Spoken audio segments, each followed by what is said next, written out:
పొన్నగంటి కూర శుభ్రంగా కడిగి పెట్టుకోవాలి. తర్వాత ఉల్లిగడ్డ అవన్నీ కూడా తయారు చేసుకొని తాలింపు వేయాలి.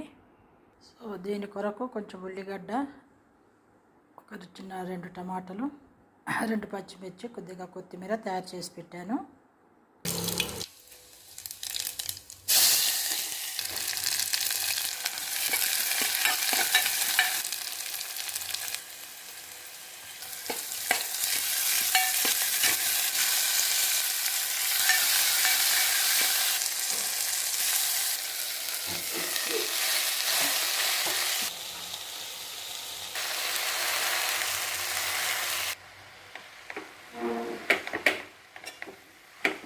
ఈ విధంగా తాలింపు వేసిన తర్వాత ఒక 10 మినిట్స్ వరకు సగం ఫ్లేమ్లో పెట్టాలి.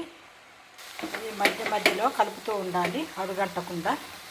ఇప్పుడు సరిపడినంత కారం, ఉప్పు వేద్దాం.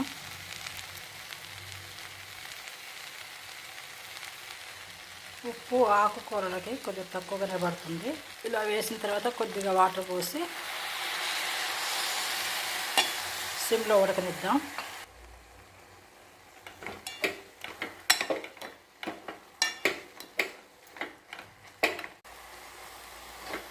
పొన్నగంటి కూర చాలా ఒంటికి మంచిది, కాల్షియం చాలా ఉంటుంది.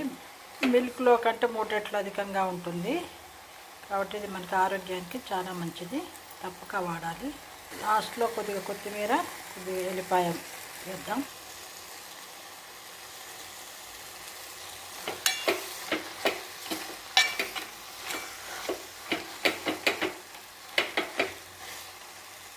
పొన్నగంటి కూర రెడీ, ఆరోగ్యప్రదాయిని.